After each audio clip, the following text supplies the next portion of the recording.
은 에베소서 1장 11절 말씀입니다.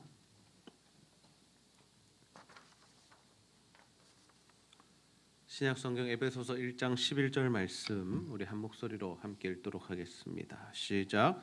모든 일을 그의 뜻에 결정대로 일하시는 이의 계획을 따라 우리가 예정을 입어 그 안에서 기업이 되었으니. 아멘.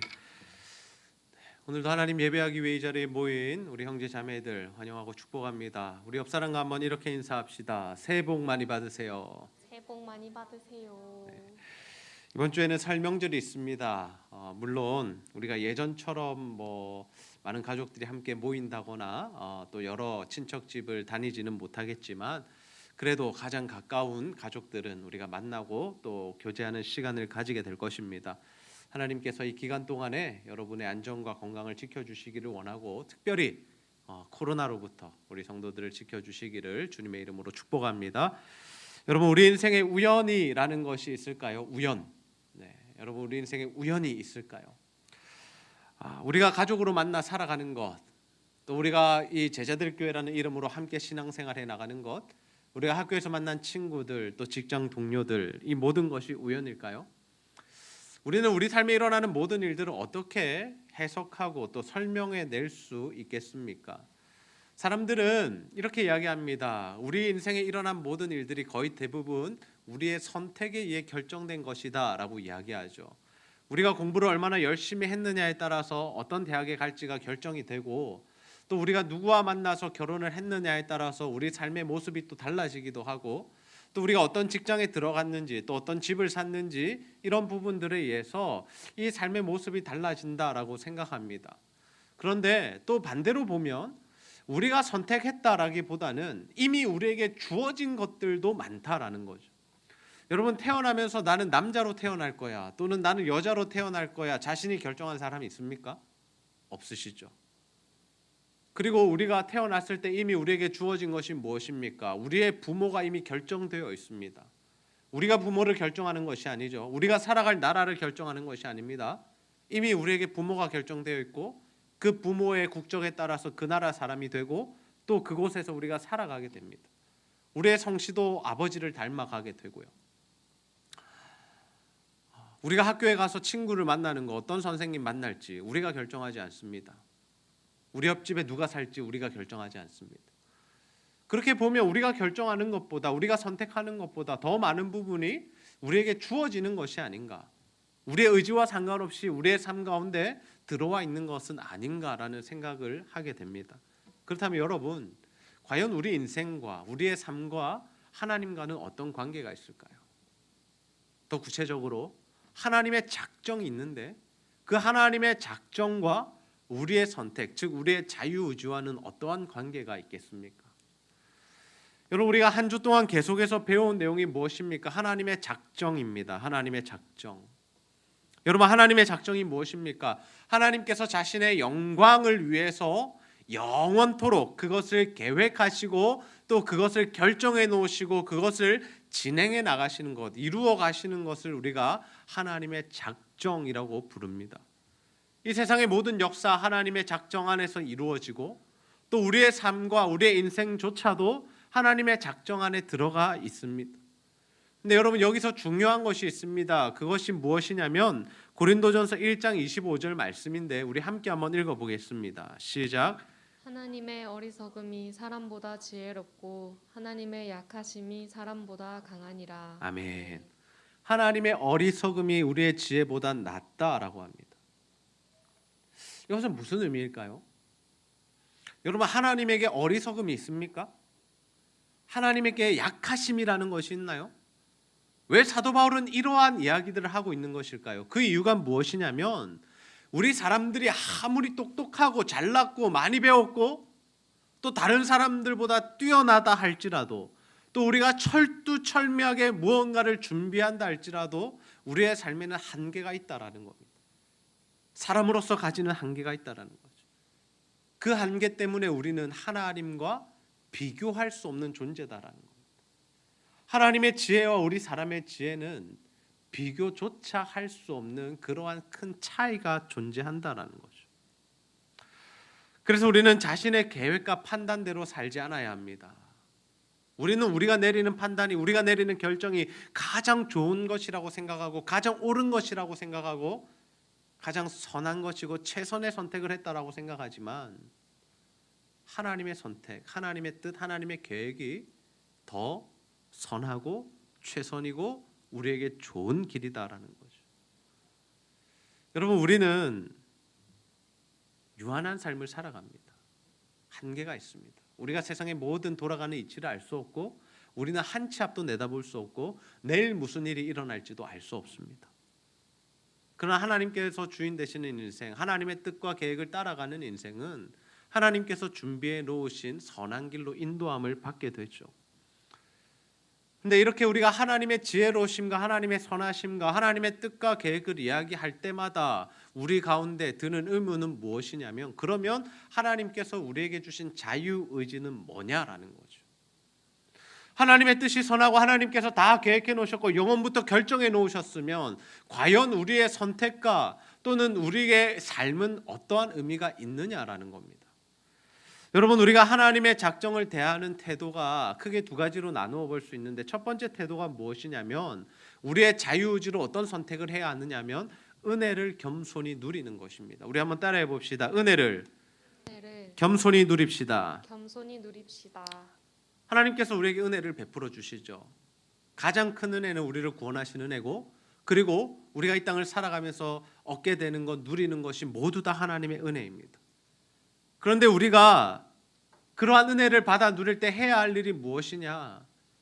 우리가 받아 누리고 있는 은혜가 하나님의 은혜임을 고백할 수 있어야 하죠. 고린도전서 15장 10절에 이런 말씀이 있습니다. 그러나 내가 나 된 것은 하나님의 은혜로 된 것이니 내게 주신 그의 은혜가 헛되지 아니하여 내가 모든 사도보다 더 많이 수고하였으나 내가 한 것이 아니요 오직 나와 함께 하신 하나님의 은혜로라. 지금 사도 바울이 고린도 교회 성도들 앞에서 무엇을 고백하냐면 내가 사도가 된 것은 하나님의 은혜다라는 것을 고백하고 있습니다. 그는 정말 목숨 바쳐 사역했습니다. 수많은 열매들을 맺었습니다. 그러나 그는 주님 앞에서 겸손했습니다. 왜냐하면 그 모든 것이 하나님의 은혜임을 깨달았기 때문입니다. 여러분, 사도 바울의 삶이 얼마나 대단했는지 아십니까? 신약 성경이 27권인데요. 그 중에 절반 정도가 사도 바울의 저작입니다. 사도 바울이 각 교회에 기록한 편지와 서신들이 바로 이 신약 성경의 절반을 차지하고 있다는 거죠. 그 의미가 무엇이겠습니까? 사도 바울의 사역이 굉장했다라는 겁니다. 그리고 그가 전했던 메시지가 하나님께서 그에게 주신 메시지였다라는 거죠. 여러분, 사도 바울이 가는 곳마다 복음을 전했고 그곳마다 사람들이 예수를 믿었습니다. 그리고 거기에 교회들이 생겨났죠. 더 나아가서 사도 바울이 사역할 때 어떤 일들이 일어납니까? 병든 자가 고침을 받고, 그리고 귀신들이 쫓겨나가고, 심지어 죽은 사람이 살아납니다. 엄청난 일들이 일어났죠. 근데 여러분, 만약 우리의 삶 가운데 사도 바울처럼 이러한 역사가 나타났다면 우리는 과연 하나님의 은혜입니다라고 고백할 수 있었을까요? 아니면 우리의 우리됨을 나타내고 자랑하고 떠벌리고 다녔을까요? 야, 내가 전도해서 몇 명이나 예수 믿었어. 야, 내가 개척한 교회가 몇 개인데, 내가 손을 얹으니까 병이 낫더라니까, 내가 기도하니까 귀신이 도망가더라니까, 야, 나는 죽은 사람도 살려봤어. 여러분, 만약 우리가 하나님께서 사도 바울만큼의 은혜를 부어주시고 역사를 일으켜 주셨다면 이러한 교만한 모습으로 살지 않았겠습니까? 그러나 사도 바울은 어땠습니까? 그렇지 않았다라는 거죠. 왜 그가 겸손할 수 있었느냐? 그는 하나님의 은혜를 제대로 깨달았기 때문입니다. 죄인된 자신을 구원하신 그 하나님의 은혜, 예수 그리스도의 십자가 사랑을 깨닫자 그는 엄청난 사역을 하고 엄청난 열매를 맺었지만 이 모든 것이 내 것이 아니라 하나님의 은혜입니다라고 고백했다라는 거죠. 내가 잘나서 된 것이 아니라, 내 노력의 결과물이 아니라 하나님의 은혜로 이 모든 것이 된 것입니다라고 고백했다라니까. 여러분, 우리가 하나님의 작정을 인정한다면 하나님께서 베푸시는 은혜, 하나님께서 베푸시는 복들을 우리가 겸손히 받아 누려야 할 줄로 믿습니다. 지금 내가 가진 것들, 지금 내가 누리고 있는 것들이 내 것이라 생각하고 나의 노력으로 이루어진 결과물이다 생각하면 우리는 교만해집니다. 그때는 우리의 학력도 교만의 근거가 될 수 있고요. 우리의 건강도 교만의 근거가 될 수 있고요. 지금 내가 다니는 직장도 교만의 근거가 될 수 있습니다. 그것이 나의 노력이라고 생각한다면.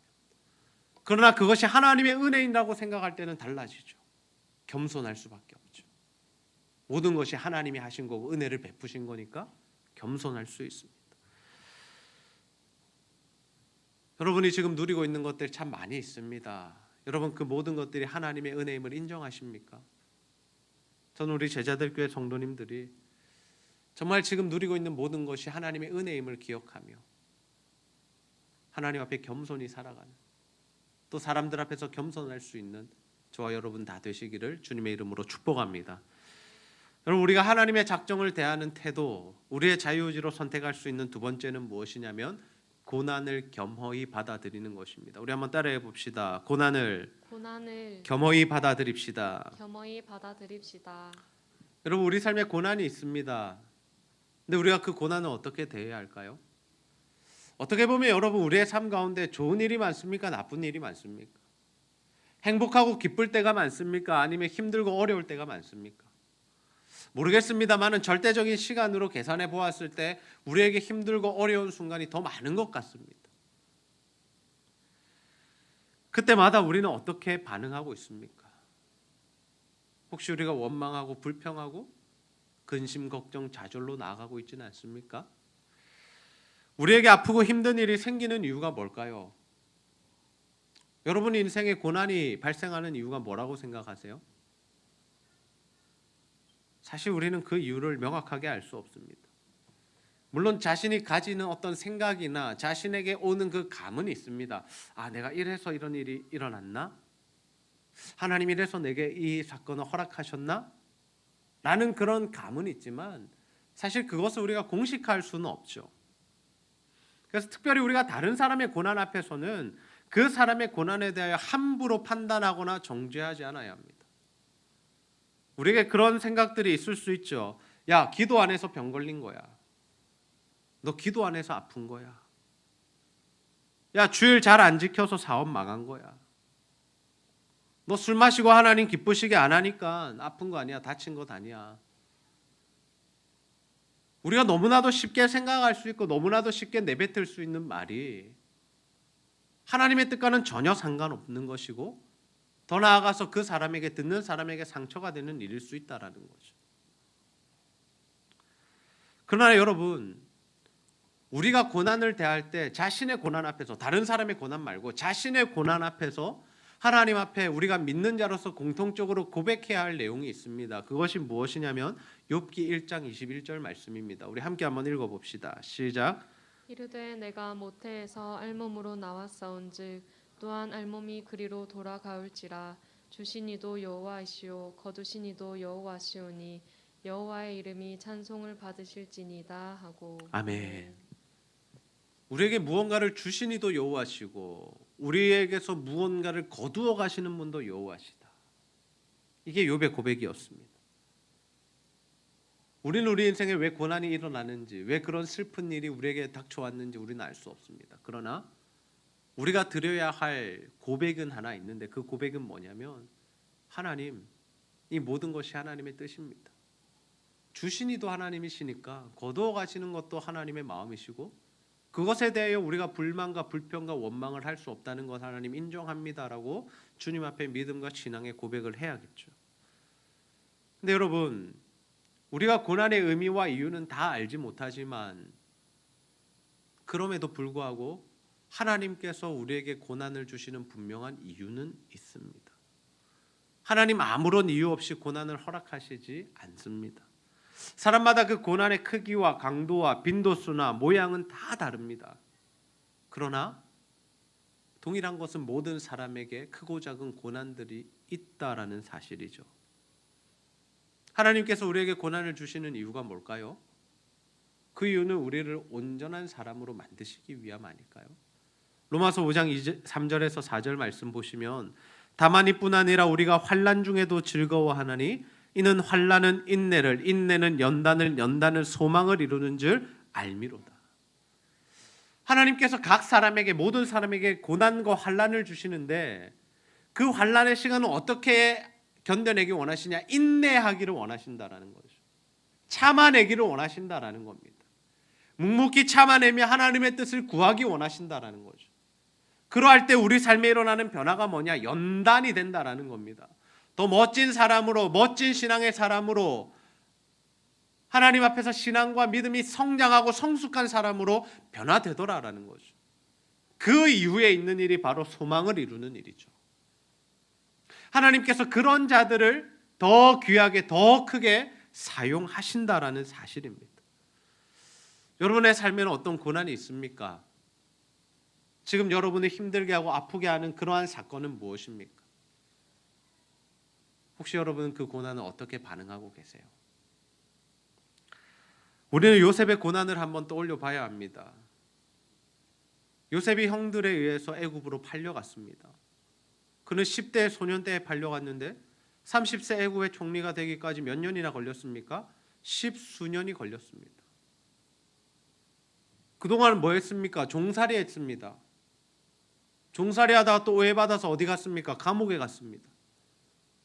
여러분 15년 정도 되는 10년이 훨씬 넘는 시간 동안에 요셉에게 있었던 고난은 뭐냐? 종살이와 감옥살이였습니다. 힘들고 답답하고 도망치고 싶고 언제라도 정말 포기하고 싶은 그 상황 속에서 요셉이 무엇을 했습니까? 인내했습니다. 요셉이 싸웠다거나 욕을 했다거나 다퉜다거나 도망을 가다 잡혔다거나 자살 시도를 했다거나 우울증에 걸렸다거나 이런 말씀은 하나도 기록되어 있지 않습니다. 그는 자신이 있는 곳에서 자신이 처한 상황에서 최선을 다해 성실하고 정직하게 하나님 앞에서 반응하며 살았습니다. 인내한 거죠. 하나님께서 요셉을 어떻게 사용하십니까? 결국 그를 하나님의 때에 애굽의 총리로 세우십니다. 애굽의 총리로 세운 것, 높은 자리에 올랐다, 그게 중요한 게 아닙니다. 하나님께서 그를 총리로 세우셔서 뭘 하셨습니까? 그 지경에 있는 사람들이 굶어 죽지 않도록 하나님께서 역사하셨습니다.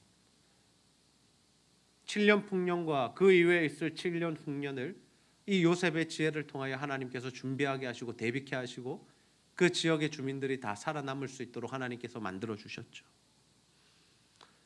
근데 그 이후에 요셉의 형들이 아버지 야곱이 죽은 이후에 이 요셉을 찾아옵니다.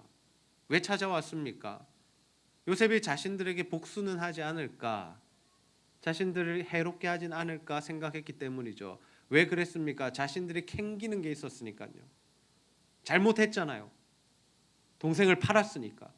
근데 자신들이 팔았던 그 동생, 우물에 던지며 죽이려 했던 그 동생이 지금은 애굽의 총리가 되어 어마어마한 힘과 능력과 권력을 가지고 있기 때문에 자신들의 생명도 주관할 수 있는 위치가 되었기 때문에 이제는 두려운 겁니다. 자신의 그늘막이 아버지도 없고. 그때 여러분 요셉이 뭐라고 고백한 줄 아십니까? 형들이여 두려워하지 마소서. 나를 이곳에 보내신 분은 당신들이 아니라 하나님이십니다. 하나님이 우리의 가족의 생명을 살리시기 위하여 나를 먼저 이곳에 보내셨습니다. 여러분, 이것이 요셉의 고백이었습니다. 그는 형들과 개인적인 원한을 처리하거나 복수하지 않았습니다. 그것에 사로잡혀 살지 않았습니다. 무엇을 바라보았습니까? 하나님의 작정을 바라보았습니다. 내가 왜 여기에 왔어야 했는지, 내가 왜 종살이를 하고 감옥살이를 했어야 했는지, 하나님 왜 내게 그런 고난의 시간을 주셨는지를 하나님의 작정 안에서 완벽하게 해석해내자 그는 형들을 원망하거나 불평하지 않고 복수하지 않고 오히려 형들에게 안심하라고, 내가 당신들의 자녀들을 다 먹여 살리겠다고 그렇게 이야기를 합니다. 여러분, 우리의 삶에도 고난이 있습니다. 우리의 삶에도 아픔이 있습니다. 그러나 우리가 그 앞에 해야 할 일은 무엇입니까? 인내하며 하나님께서 이루시는 그 뜻과 계획 아래 살아갈 수 있어야 하죠.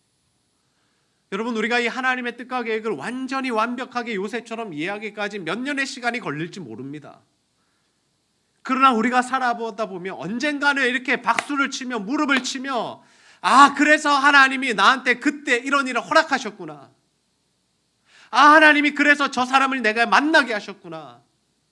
하나님, 그래서 나에게 그때 그 아픔과 그 힘든 시간을 나에게 주셨었구나.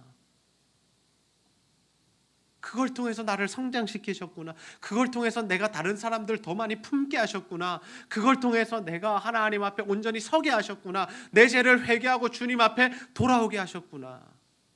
여러분, 언젠가는 우리가 이 고백을 할 날이 있을 거라는 거죠. 우리는 당장 내 삶에 좋은 일들이 일어나는 것을 하나님의 은혜라고 생각합니다.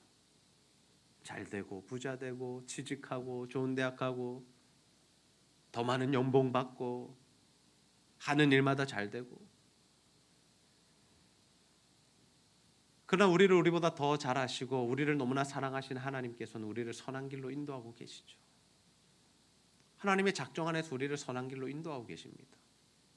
우리를 구원에 이루어 가고 계십니다. 근데 그 과정 속에서 우리는 때로는 고난이라고 느껴질 수도 있고 너무나 아프고 힘들 수도 있습니다. 그러나 분명한 것은 무엇입니까? 하나님 지금도 우리의 삶을 인도하고 계시다라는 거죠. 하나님이 우리를 버리신 것이 아닙니다. 하나님 지금도 우리와 함께 하시고 우리의 삶을 선한 길로 인도해 가고 계십니다. 여러분, 우리가 하나님의 주권을 인정하며 살아갈 때 우리에게 주어지는 하나님의 그 크신 은혜와 복이 무엇입니까? 우리 삶에 일어나는 모든 사건들이 합력하여 선을 이룬다라는 거죠.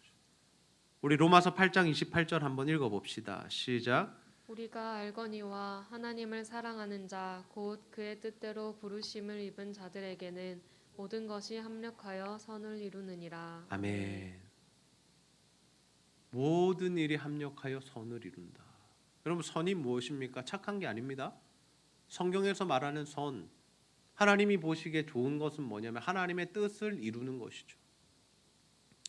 하나님은 우리의 모든 사건들, 삶의 환경들, 상황들 또는 무슨 일들을 통해서 뭘 이루어 가시냐? 하나님의 뜻을 이루어 가고 계신 겁니다. 그러니 우리 인생에 쓸모없는 일이 없습니다. 우리 인생에 아무런 의미 없는 시간이나 만남은 없다라는 거죠. 그래서 우리는 하나님의 작정에 잘 반응해야 합니다. 하나님의 작정에 잘 반응해야 합니다. 때로는 겸손하게, 또 때로는 겸허하게 그 하나님의 뜻을 받아들이며 그 뜻을 이루어가는 삶을 살아가야 하는 거죠. 여러분 인생에 지금 힘든 사건 또는 마음 아프게 하는 일은 무엇입니까? 그럼 하나님께서는 그 사건을 통해서도 지금 여러분을 통해 선을 이루고 계심을 믿으시기를 바랍니다. 답답할 수 있습니다. 억울할 때도 있습니다. 아플 때도 있습니다. 말로 못할 슬픔에 빠져들 수도 있습니다. 그러나 정말 우리가 그 선하신 하나님을 바라보며 그 하나님의 인도함을 받을 때에 모든 것이 합력하여 선을 이루는 그 하나님을 경험하게 될 줄로 믿습니다. 여러분, 우리가 하나님의 작정, 이 하나님의 작정을 배우고 공부하다 보면 이런 생각이 들기도 합니다. 우리는 로봇인가? 하나님이 다 결정하셨고 영원부터 작정하셨고 그 뜻을 이루어가고 계시다면 우리의 자유의지는 뭔가? 우리는 선택권이 없는 것인가? 그렇지 않습니다. 하나님은 우리에게 자유의지를 주셨고 그 자유의지를 통하여서 마음껏 하나님 앞에 반응하며 선택하며 살게 하셨습니다. 그래서 우리가 하나님을 기쁘시게 하는 선택을 할 수도 있고 때로는 하나님을 마음 아프게 하고 하나님의 뜻에서 벗어난 선택을 할 수도 있습니다. 그래서 우리에게 필요한 자세는 무엇입니까? 하나님께서 우리에게 주신 자유의지로 겸손한 삶과 겸허한 삶을 살아가는 것입니다. 하나님 우리에게 은혜를 부어주시고 복을 부어주실 때가 있습니다. 그때는 겸손하면 됩니다. 이것이 내 노력이나 내 의지나 내 힘과 능력으로 이루었다라고 생각하지 마시고 다 하나님의 은혜입니다라고 고백하며 그렇게 겸손히 살아가시면 됩니다. 그러나 반대로 우리 가운데 하나님 뜻 가운데 고난이 주어질 때 우리는 겸허히 받아들여야 합니다. 우리는 그 고난이 나에게 필요 없다라고 생각하고 좀 빨리 거두어 주셨으면 좋겠다라고 기대하지만 하나님 분명히 뜻이 있기 때문에 우리를 성장시키셔야 하고 변화시키셔야 하고 하나님 뜻대로 살아가게 만드시기 때문에 우리에게 그 고난을 허락하신다라는 거죠. 그럼 그 고난이 지금은 힘들고 아프고 가슴이 메어지지만 시간이 지나서 보면 어느 때인가 그래서 하나님이 이 고난을 주셨었구나, 이 힘든 시간을 허락하셨구나, 우리가 그런 고백을 할 날이 오게 된다는 거죠. 그래서 우리에게 필요한 것이 인내입니다. 우리들에게 필요한 것은 인내입니다. 인내하며 주님의 뜻을 물어야 하죠. 하나님, 왜 이런 일이 나에게 왔습니까? 하나님, 내게 원하시는 일은 무엇입니까? 내가 어떻게 반응하기를 원하십니까? 저는 우리 제자들교회 성도님들 모두가 이 하나님의 작정을 인정하며 정말 하나님의 뜻과 계획 안에서 살아가는 자들이 다 되시기를 소원합니다. 그래서 여러분을 삶을 통해서 정말 합력하여 선을 이루시는 그 하나님의 놀라운 능력과 은혜를 경험하시고 더 나아가서 정말 그 하나님의 뜻 안에서 살아감으로 하나님 주시는 은혜와 평안과 안식을 누리는 저와 여러분이 다 되시기를 주님의 이름으로 축복합니다. 우리 시간 하나님의 은혜 함께 찬양 부르고 말씀 붙들고 기도하는 시간 같습니다.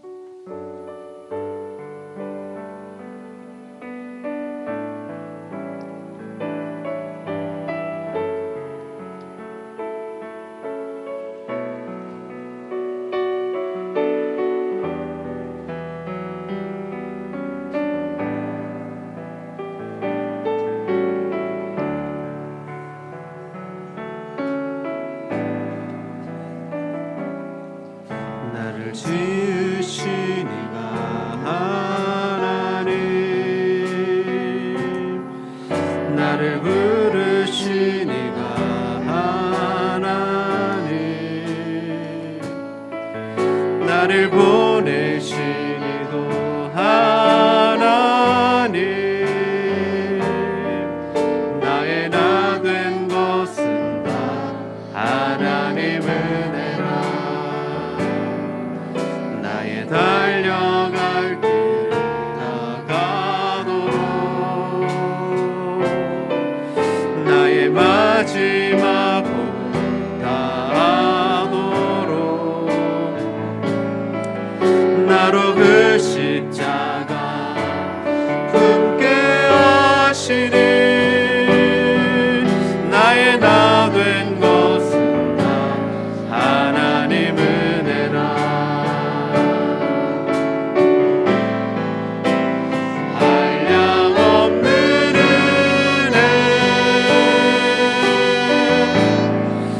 갚을 길 없는 은혜,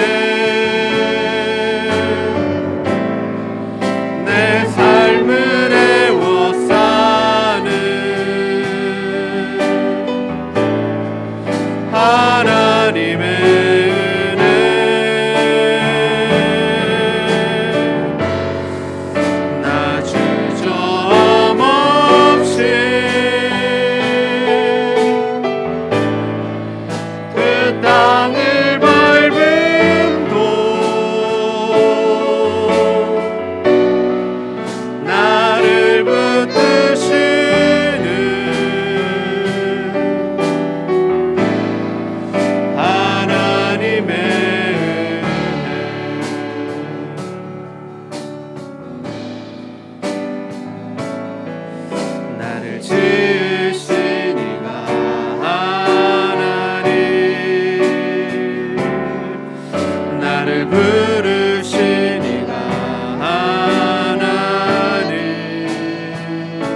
시간 말씀 붙들고 한번 기도합시다. 하나님,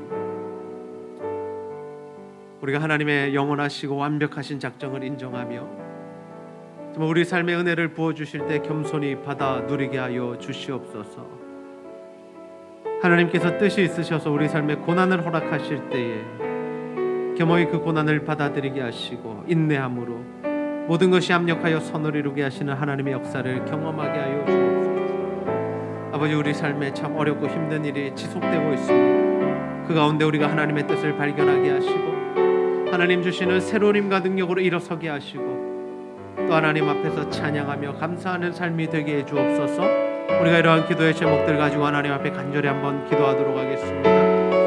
아버지 하나님, 참으로 감사합니다. 오늘도 하나님 우리에게 아버지 하나님 작정을 알려주시고 하나님의 말씀을 하나님의 그 크시고 놀라우신 완벽하신 그 하나님의 계획과 뜻을 바라보게 하시니 참 감사합니다. 하나님의 뜻 가운데서 우리에게 은혜와 복을 부어주실 때에 나의 나됨을 자랑치 않게 하여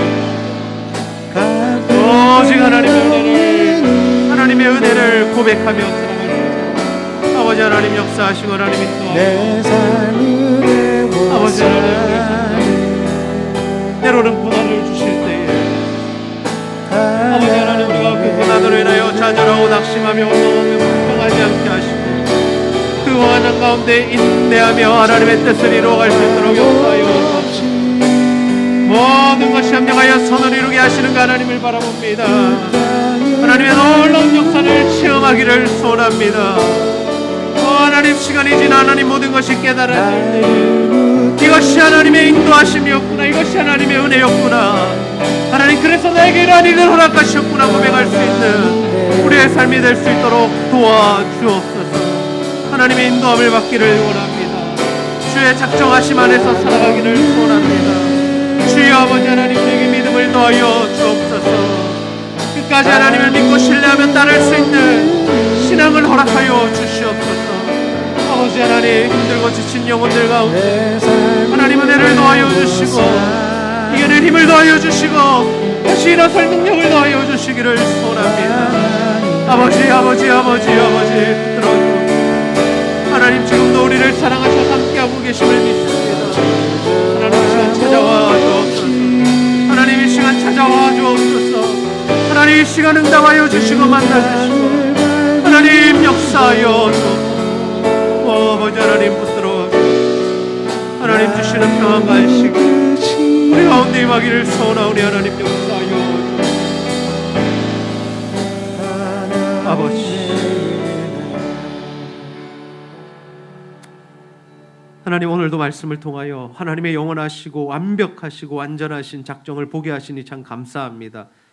그 하나님의 작정 안에서 우리에게 복과 은혜를 부어주실 때에 아버지 결코 교만치 않게 하여 주시고 오직 하나님의 은혜임을 기억하며 겸손히 살아갈 수 있도록 인도하여 주옵소서.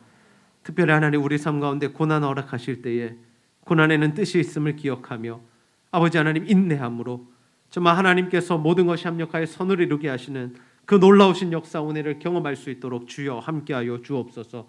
특별히 하나님, 우리 삶 가운데 너무나도 힘들고 지치고 정말 하나님 모든 것을 포기하고 싶을 만한 사건들이 있습니까? 하나님, 이 시간 찾아와 주시고 만나 주시고 만져 주시고 새롭게 일어설 힘과 능력을 더하여 주셔서 좌절하지 않게 하시고 정말 삶을 인생을 포기하지 않게 하시고 주님 주신 힘과 능력으로 새롭게 살아갈 수 있도록 새 힘으로 살아갈 수 있도록 주여 역사하시고 함께하여 주옵소서. 우리 형제 자매들 가운데 육신의 질병과 영혼의 질병으로 신음하며 고통하는 자들이 있습니까? 하나님께서 붙들어 주시고 예수 십자가 보혈의 능력으로 깨끗하게 고쳐 주시옵소서.